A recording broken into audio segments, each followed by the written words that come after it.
ladies and gentlemen from the flight deck should be airborne momentarily. We're on our way. Okay. Halfway around the world from Atlanta to investigate a deadly outbreak on a remote tropical island in the Pacific. A story made possible with support from the Pulitzer Center. Here we are. To understand what Georgia and the United States can learn from mistakes of the past.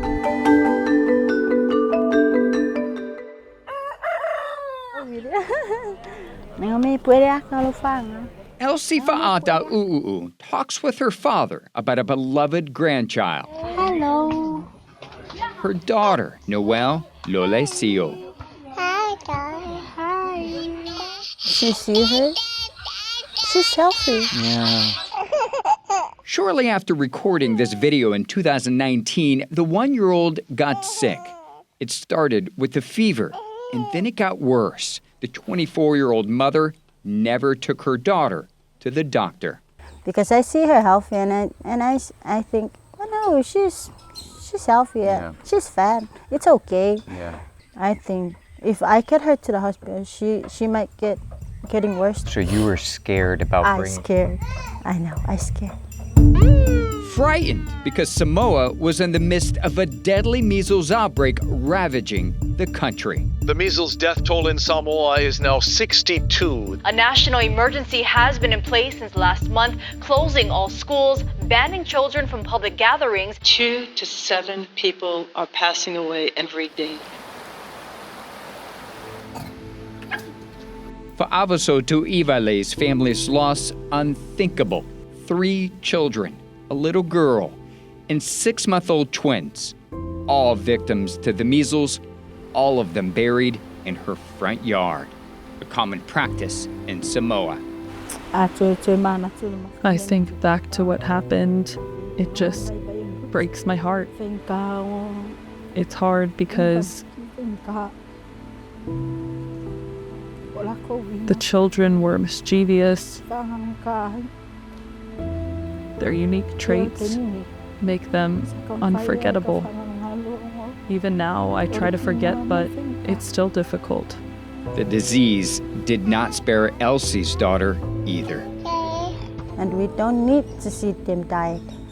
That's what I see to my daughter, and it's broke my heart. It's broke me to a million pieces because she's my first child.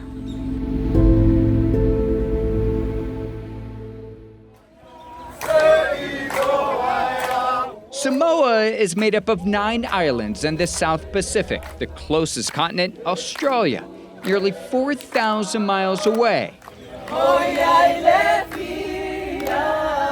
A deeply Christian nation of about 200,000 people, around the size of Augusta, Georgia, and a history of mistrust in Western medicine.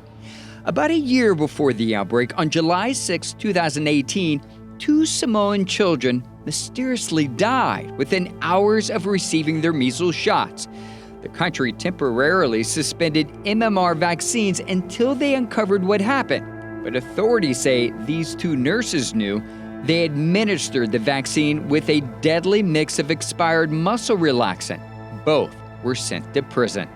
Vaccine rates were already low, but the infants' deaths made it worse, says Dr. Robert Thompson, Deputy Director General of Samoa's Public Health Services. Well, it really shook the trust of the people on the system. About a year later, Samoa got its first confirmed case of the measles on September 30th, 2019. Public health officials suspect it came from someone visiting from New Zealand, experiencing an outbreak of its own. During that time, thousands were visiting Samoa from across the globe for the Pacific Games, a regional sporting event, and a religious conference. Within days, the disease spread like wildfire. It sounded like it was a recipe for disaster. You had Yes. low coverage, low confidence, and you had a lot of people visiting the island at that time. Yes. And then, bam. Bam, yeah. In a matter of 2 weeks, the numbers just went from 0 to thousands. In 53 days, cases jumped to 1,600. By January, more than 5,000. And the only way that we can best tackle the problem was to push the vaccination levels up. Within weeks of the outbreak, nearby countries like New Zealand and Australia sent medical teams to aid in the response. And so did the United States. And we're on our way in Hawaii to interview the person who led the charge, Hawaii Governor Josh Green. When we got to Samoa, there was measles everywhere, and people were dying and overflowing the hospitals. Very fast. During the 2019 outbreak, Green was lieutenant governor. He's a long-time emergency room doctor. Green chartered a plane to Samoa with nearly 70 doctors and nurses. Families who needed vaccines placed red pieces of clothing outside.